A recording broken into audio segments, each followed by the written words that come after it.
சமஸ்கிருதா சிக்ஷா அபியான் திட்டம் பாருங்கள், இதுவே நமக்கு உள்ள வரல, நுழையில. இந்த சமஸ்கிருதா சிக்ஷா அபியான் திட்டம், அதாவது SSA அப்படின்னு, இது என்ன அப்படின்னா, இந்தியாவில் உள்ள மாநிலங்களில் ப்ரீகேஜி முதல் +2 வரை நல்ல ஒரு கல்வி திட்டத்தை, எல்லாருக்குமான முழுமையான கல்வி திட்டத்தை, தரமான கல்வியை கொடுப்பதற்காக மத்திய அரசு ஒதுக்குகிற ஒரு தொகை. அது 2024-25 இந்த வருடத்திற்கான தமிழகத்திற்கு சேர வேண்டிய அந்த தொகை எவ்வளோன்னா 2150 கோடி ரூபாய். 2150 கோடி ரூபாயை ஏன் கொடுக்கல? ஊபி கொடுக்குறீங்க, ராஜஸ்தான் கொடுக்குறீங்க, மத்திய பிரதேஷ் கொடுக்குறீங்க, ஏன் எங்களுக்கு கொடுக்கல அப்படின்ற ஒரு கேள்வியை முன்வைக்கும் பொழுது மத்திய கல்வித்துறை அமைச்சர் தர்மேந்திர பிரதான் அவர் என்ன சொல்கிறார் அப்படின்னா, மும்மொழி கொள்கை இருக்கு இல்லைங்களா, 3 மொழி, அதை நீங்கள் ஏற்க மறுக்கிறீங்க சாமி, தமிழ்நாட்டில் உள்ளவங்க, தமிழக அரசு, அதனால் உங்களுக்கு அந்த நிதி கொடுக்க முடியாது அப்படின்ற.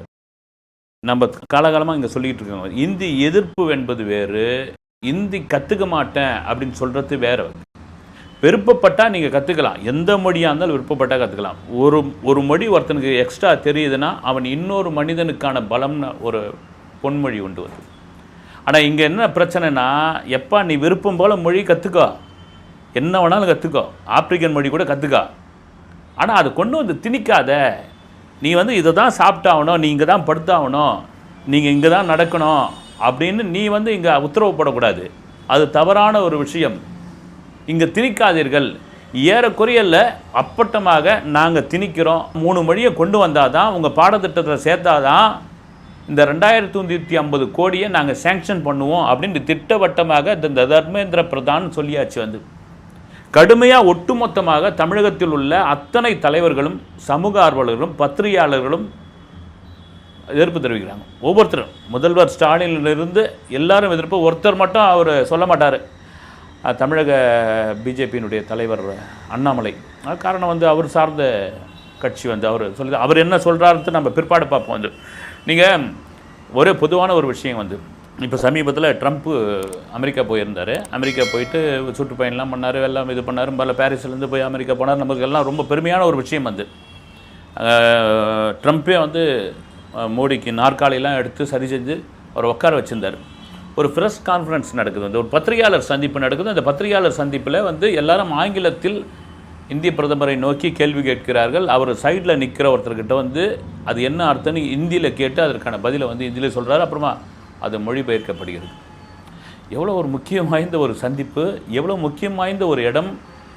நம்ம என்ன இங்கிலீஷ் தெரியாதவங்களான்னு நான் வந்து அப்படி இருக்கும்போது ஏன் இப்படி இன்னொருத்தையும் ஒரு பிரதமர் நினச்சிருந்தா அவர் கற்றுக்கின்னு இருக்கலாமே, நம்மளை கற்றுக்குன்னு சொல்கிறாரு இல்லைங்களா, அவர் கற்றுக்கிட்டு இருக்கலாமே அப்படின்ற ஒரு கேள்வி சமூக வலைதளங்களில் நிறைய பேர் அதை வந்து சொல்லியிருக்காங்க.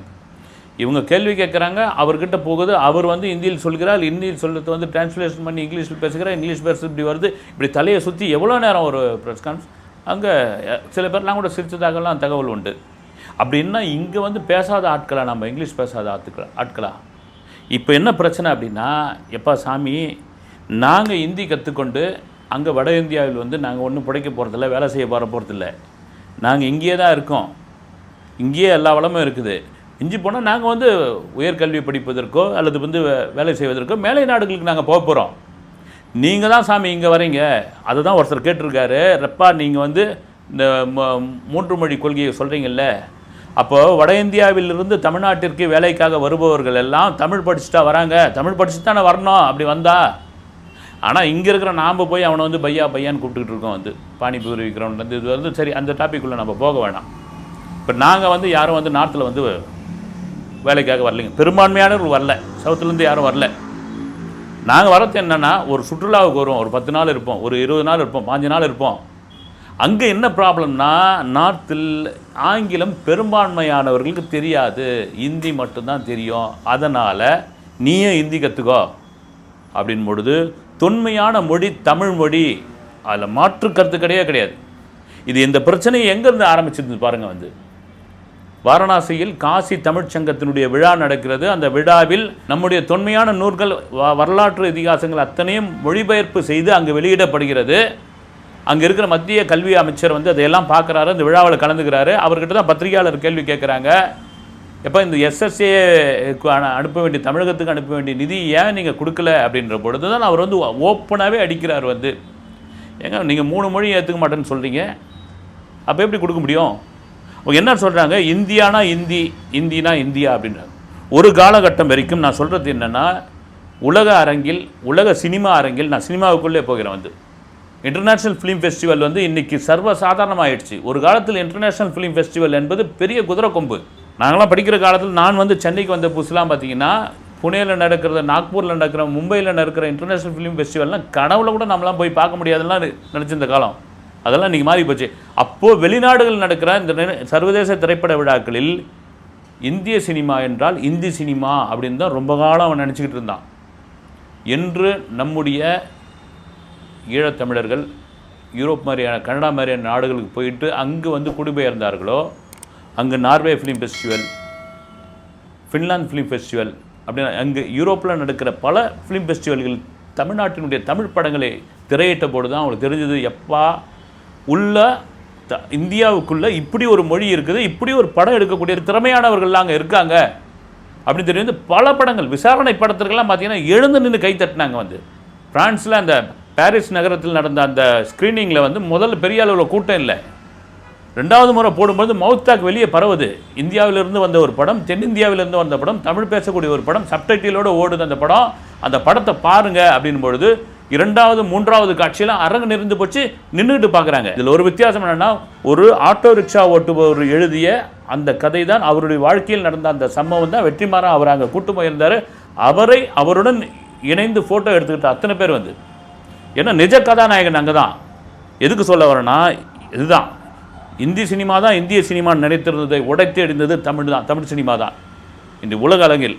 அப்படி இருக்கும் பொழுது நீங்கள் கொண்டு வந்து இங்கே மும்மொழி கொள்கை அப்படின்ற ஒரு விஷயத்தை கொண்டு வந்து இங்கே சேர்க்கும்போது எவ்வளோ பெரிய ஒரு அப்பட்டமான ஒரு விஷயம் வந்து. அதை தான் இங்கே இருக்கிற கல்வி அமைச்சர் அன்பில் மகேஷ் என்ன சொல்கிறார், மறுபடியும் ஒரு மொழிப்போர் வரதுக்கான வேலையை பண்ணிடாதீங்க. இங்கே மாணவருடைய பிரச்சனையை வந்து நீங்கள் விளையாடாதீங்க, அவருடைய எதிர்காலத்தை கூட விளையாடாதீங்க. இது வேறு வந்து அரசியலாக்காதீங்க. அதை உண்மையிலே கல்வி தானே இது வந்து. இங்கே வந்து அரசியலாக்க ஏங்க மற்ற மாநிலத்திலாம் கொடுக்குறீங்க, வந்து இங்கே கொடுத்தா என்ன? 2வது பார்த்தீங்கன்னா, இங்கே நாங்கள் பெருமைக்காக சொல்லுங்க வந்து, இன்றைக்கி தமிழர்கள் தலை சிறந்த இடத்தில் இருக்காங்க உலக அரங்கில் வந்து, அதில் மாற்று கருத்தே கிடையாது. இது ஒரு சுந்தர் பிச்சை போதும் வந்து, ரிஷிக் முன்னாள் இங்கிலாந்து பிரதமர், அவர் என்ன ரிஷிக் பற்றி அவர் சொல்லி ஆகணும். அவரை வந்து இந்தியர் இந்தியர் இந்தியர் இந்தியர் இந்தியர்னு அவர் அங்கே வந்து அவரை வந்து பிரகடனப்படுத்தி அவர் தேர்தல் நின்னபோது திட்டமிட்டு அவர்கள் தோற்கடித்தார்கள். என்னென்னா, பிரிட்டிஷ்காரனுடைய மனப்பான்மை எப்படி தெரியுமா, எப்போ நம்மக்கிட்ட அடிமையாக இருந்தவன் அவன், நாம் போய் இந்தியர்களை அடிமையாக வச்சுருந்தோம், நம்மக்கிட்ட இருந்தவன் தோரா தோரா தோரா தோரா நம்ம விட்டு ஓடி வந்தவன் அவன் வந்து மறுபடியும் நம்ம இங்கே வந்து அவன் நம்மளை ஆளணுமா, அவன் வந்து இந்தியன் அப்படின்ற அவர் மீது குத்தப்பட்ட முத்திரை அவரை வந்து தேர்தலில் தோல்வியடைய செய்தார். அவர் இங்கே இந்தியாவுக்கு சமீபத்தில் விசிட் அடிச்சிருந்தார். அப்படி நீங்கள் அவரை வந்து இந்தியன், இந்து என்ன வேணாலும் சொல்லிட்டு இருந்த நபர் வந்து ஒரு பெரிய சுற்றுப்பயணத்தை பண்ணிட்டு போக வேண்டியது தானே. வந்த ஆள் தாஜ்மஹால் கிட்ட நின்று ஒரு ஃபோட்டோ எடுத்துன்னு லண்டன் கிளம்பி போயிட்டார். அவர் என்ன ராமர் கோயிலுக்கு போனாரா, கும்பமேளாவுக்கு வந்தாரா? அங்கு அவரை இந்த மாதிரியான விமர்சனம் பண்ணதெல்லாம் இதெல்லாம் ஒரு காரணமாக பண்ணி தான் அவரை தோக்கடிச்சாங்க. நான் சொல்கிறதுக்கு காரணமாக தான் வந்து இன்றைக்கு வட இந்தியாவிலிருந்து திரளாக கொத்தாக பிடிப்பதற்காக தென்னிந்தியாவை நோக்கி வருகிறார்கள். தவறில்லை, எல்லாம் ஒரே தேசம்தான், பிரித்து பார்க்கல. இன்றைக்கி தமிழ்நாட்டில் பீகாரிலிருந்து மேற்கு வங்காளத்தில் வந்து பேர் வராங்க. கேரளாவே வந்து ஒரு சின்ன மாநிலம் வந்து, அங்கே இருக்கிற மற்ற வேலைகளுக்கு கொல்கத்தாவில் இருந்தோம், பீகார்லேருந்து ஆட்கள் வராங்க. இன்றைக்கி அவன் பூரா, நான் கேரளாவுக்கு போனால் பூரா வந்து மலையாளம் பேசுகிறத விட ஹிந்தி பேசிக்கிட்டு இருக்காங்க, வந்து பெங்கால் பேசிக்கிட்டு இருக்காங்க. அது மாதிரியான ஒரு நிலைமைக்கு இங்கே ஆன பிறகு எங்களுடைய தொன்மையான மொழியை நீங்கள் கொஞ்சம் கொஞ்சமாக அழிப்பதற்கு நீங்கள் யார்? இதுதான் அப்பட்டமாக நீங்கள் கட்டாயப்படுத்துகிறீங்க. தாவேகாவினுடைய தலைவர் விஜய் கடுமையான ஒரு அறிக்கையின் மூலம் அந்த சொல்லியிருக்கார். இங்கே விஜயை வந்து என்ன வேணாலும் விமர்சனம் பண்ணிட்டு போங்க, வந்து கண்டிப்பாக இந்த இடத்துல வந்து விமர்சனம் பண்ண இது நல்லது இல்லைன்றார். காங்கிரஸ் தமிழக தலைவர் செல்வ பெருந்தகை எல்லாருமே சரி, அண்ணாமலை கண்டிப்பாக அது சொல்லி ஆகணும் இல்லை. அவர் என்ன சொல்கிறார் தெரியுங்களா, ரூட் அப்படி மாற்றுறார். தமிழகத்தின் முதல்வர் அவருடைய பேரப்பிள்ளைகள் பேத்திகள் இவர்களெல்லாம் தனியார் பள்ளியில் 3 மொழி படிக்கலாம், ஆனால் தமிழகத்தில் உள்ள அரசு பள்ளியில் படிக்கக்கூடிய மாணவர்கள்லாம் படிக்கக்கூடாதா? அவங்களாம் ஹிந்தி படிக்கக்கூடாதா? அவங்களாம் பாவப்பட்டவங்களா? நீங்கள் மட்டும் படிச்சுக்கலாமா அப்படின்னு கேட்குறாரு. ஐயா, நாங்கள் மறுபடியும் சொல்கிறோம், படிக்கலாம், விருப்பப்பட்டால் அவர்கள் படிக்கலாம், திணிக்காதீர்கள். அப்பட்டமாக ஒரு ஃபண்டை எடுத்து நிறுத்தி வச்சுக்கிட்டு இந்த 3 மொழியும் நீ ஏற்றுக்கினாதான் அந்த காசை ரிலீஸ் பண்ணுவேன் அப்படின்றது எவ்வளோ பெரிய ஒரு இதுவான விஷயம். கர்நாடகாவில் ஒரு இலக்கியம் இருக்குது, கன்னட இலக்கியம் இருக்குது. நம்ம மாதிரி தான் அவங்களும் வந்து ஒரு கன்னட இலக்கியத்திலிருந்து ஒரு விமர்சனம் நீங்கள் பண்ணிவிடுங்க, பார்க்கலாம். வந்து கன்னடர் அத்தனை பேரும் வந்து ஒன்று கூட்டிடுவாங்க. நான் எதுக்காக சொல்லலை, மலையாளத்தினுடைய தாய் சமஸ்கிருதம், தந்தை தமிழ், ரெண்டும் கலந்து தான் வந்து மலையாளம். அவர்கள் அந்த மொழியை எந்த காலத்தில் விட்டு கொடுக்க மாட்டார்கள். எல்லா மலையாளிகளுக்கும் தமிழ் தெரியும், விட்டு கொடுக்க மாட்டாங்க. வந்து அவங்களுக்கான மொழி, அவங்களுக்கான ராஜா வந்து. ஆனால் இந்தி பெரும்பான்மையான மக்கள் பேசுகிறார்கள் என்று நீங்கள் முடிவு செய்து கொண்டு அதை ஒரு மாநிலத்துக்குள் கொண்டு வருவது, திணிப்பது, வலுக்கட்டாயமாக்குவது, மிரட்டுவது, இது தவறான ஒரு விஷயம். இதில் தமிழக முதல்வர் என்ன சொல்லியிருக்கார் அப்படின்னா, தமிழர்களுடைய தனி குணத்தை காட்ட வேண்டியதாக இருக்கும் அப்படின்னு சொல்லியிருக்காரு. தமிழர்களுடைய தனி குணத்தை காட்ட வேண்டியதாக. இப்படியா நிலைமை போயிடுச்சுன்னு வச்சுங்க. அது அண்ணாமலை சொல்கிறார், 60களில் இருந்த சட்டத்தெல்லாம் கொண்டு வந்திருக்கீங்கன்னு. அது வந்து இங்கே சட்ட வல்லுநர்கள் என்ன சொல்கிறாங்கன்னா, இப்படி அந்த 3 மொழியை ஏற்றுக்கினா தான் இந்த ஃபண்டை ரிலீஸ் பண்ணுவோன்னு இந்திய அரசியலமைப்பு சட்டத்திலேயே அது இல்லை சாமி. அப்படி ஒரு சட்டமே இல்லை, நீங்கள் எப்படி வந்து அதை சொல்லலாம், வாய்மொழி உத்தரவு போல கட்டாயப்படுத்தலாம் அப்படின்றாங்க. வந்து மெல்ல தமிழ் இனி சாகும் அப்படின்னு பாரதி சொன்ன மாதிரி ஆயிடக்கூடாது, சாகாது. தமிழ் இன்னும் உயரமாக வலிமையான இடத்தில் போகும் என்பதில் மாற்று கருத்து இல்லவே இல்லை. அடுத்த வீடியோவில் சந்திக்கிறேன். நன்றி.